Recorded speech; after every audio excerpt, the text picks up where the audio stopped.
Makhachev. I'm finding him interesting, guys. I never was interested in Islam Makhachev. I recognize the skills, and I'm buddies with Ali. So then I come and I got to play, okay, this is Ali's guy. That means, in a fashion, he's my guy, and I've got a role to do. I've never found him interesting. I never brought that to you. That's a rude thing to say. I never did say it, but I'm sharing with you how I felt. I did not want to see him against Oliveira, and I didn't want to see him against Oliveira because I thought he rolled through Oliveira, which should be more reason that I would want to see it. That would mean that he's the rightful champion, and this is the opportunity that he has, and we should put the belt around the right guy. I was on the other side of it. I wasn't interested. I thought, no, you have a part to do to become a number one contender. And it's not becoming 15-1. It is to get the mandate of the masses while you're becoming 15-1. And if you fail to do that, I then have the right to wish an opportunity that should be bestowed on you against you. I don't know if I'm right on that, but that is how I feel. Not really now. I mean, he's getting interesting. Every time he talks, it's something clever. Every time he talks, it's something insightful.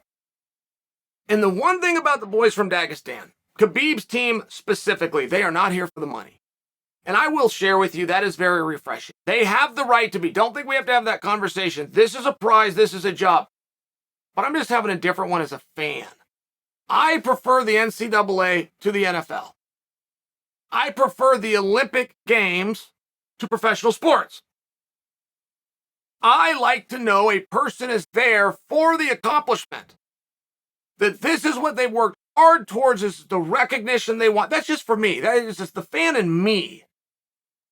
So I get very drawn to guys like Tyson Fury, who don't care about the money. Oh, and by the way, when it comes, they don't go out and buy all the flashy and shiny things. I get very drawn to guys like Charles Oliveira.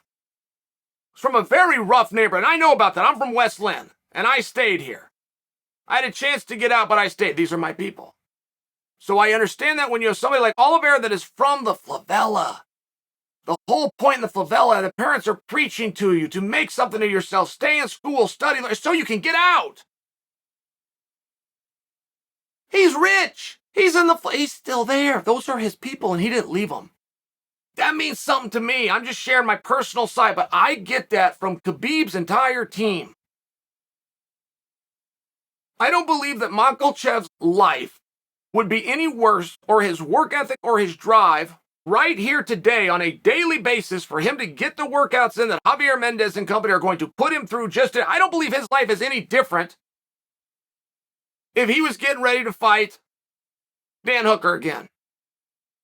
If he was getting ready to fight Michael Chandler, if he was getting ready to fight Nate Diaz. I don't think the fact that the title and the pay-per-view and the participation and the money and the headlining spot changes him. I could be wrong. I could be naive. That's how I feel. And I've watched this guy closely, and I've looked down my nose at him, and I've attempted to correct him at times. But the more I'm being exposed to him, I'm going the other way. There is a very Khabib-esque sincerity and drive that is not about fame and fortune that I find refreshing. Came out and did an interview just today. Talk about Charles Oliveira, and he's quite dismissive of Charles, and Charles is quite dismissive of him. You have two guys who truly believe the other guy doesn't belong here. They truly believe that. The greatest fights you've ever seen come when two guys think they're going to win. And I know that you guys go, Chael, that's every single night. Why would a guy ever walk out there and he has to have confidence? Shut up with all that. I know what gets shoved down your throat and up your ass. I'm well aware of it. Less than 1/10 of the population makes it to professional sports. I'm telling you, it's not true. It's an act. When two guys walk out there, they both know how this night's going to go. And sometimes they get it wrong. There was nobody more surprised. Just to give you a great example. There was nobody more surprised. Gaethje was a 2.5-1 underdog the night that he beat Ferguson, won the belt. But nobody was more surprised that Gaethje won than Gaethje.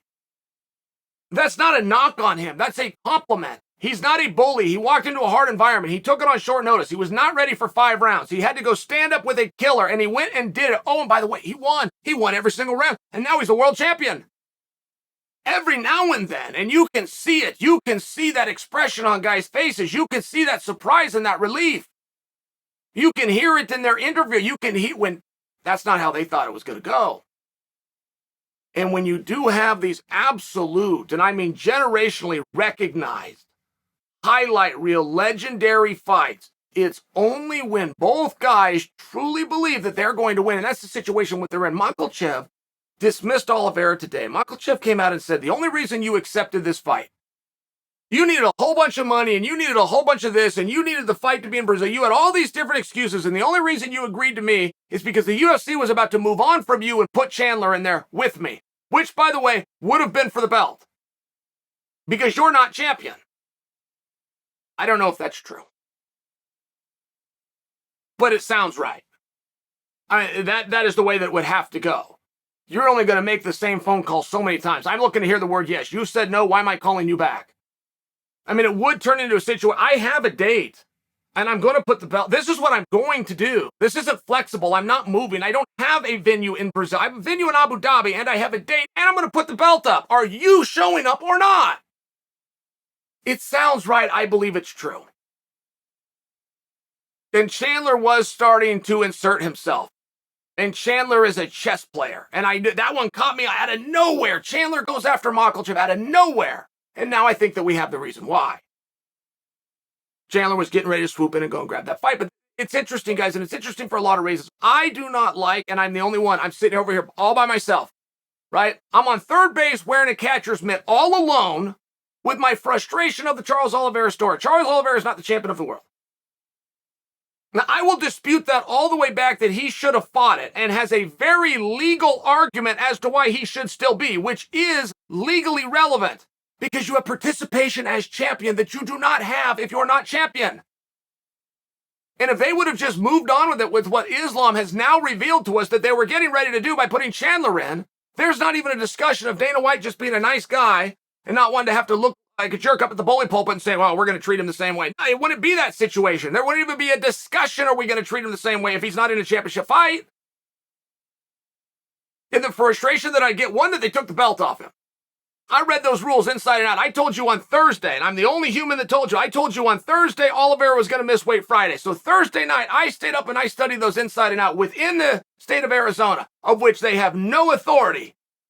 And he, even to this day, never made a claim that they exercised an authority to take the belt off of him. And that's where the jurisdiction was. It turns out we didn't follow the Arizona rules. We followed a different set of rules, of which is written in black and white, and they did have the right to take it, but you still would come in and you would fight that, and when you would argue who had authority, a beat cop shows up and the feds come up, you're going to have a discussion about who had authority. The feds show up and they go head-to-head with the Secret Service. You're going to have a debate over who had the authority.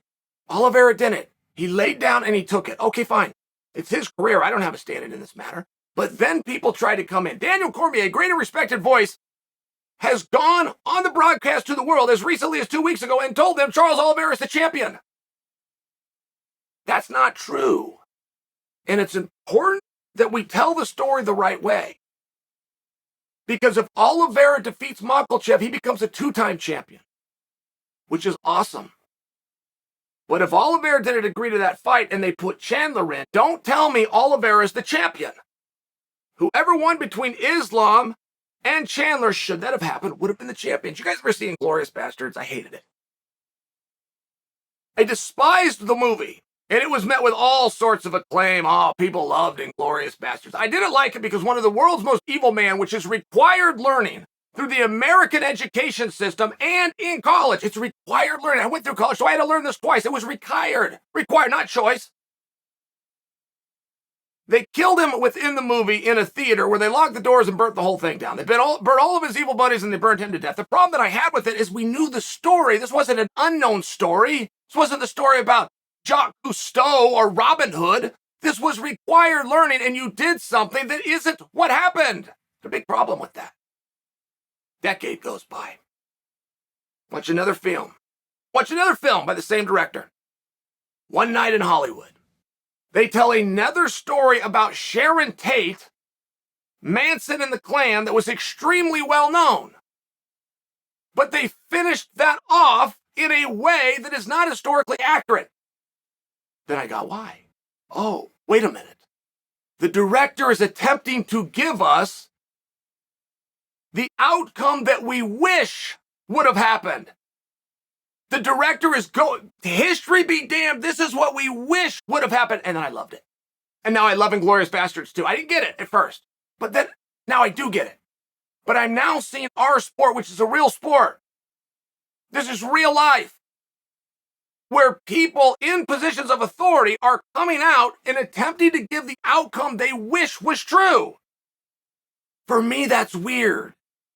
It's just a weird and strange thing that you would do. Historically, not only is it false, you're getting ready to underserve Oliveira. He is not out there to defend a championship. He is out there to win a championship. You are not being a nice guy by overlooking the scale fail or the fact that it is vacated. And that would have been tested. You would not have a choice.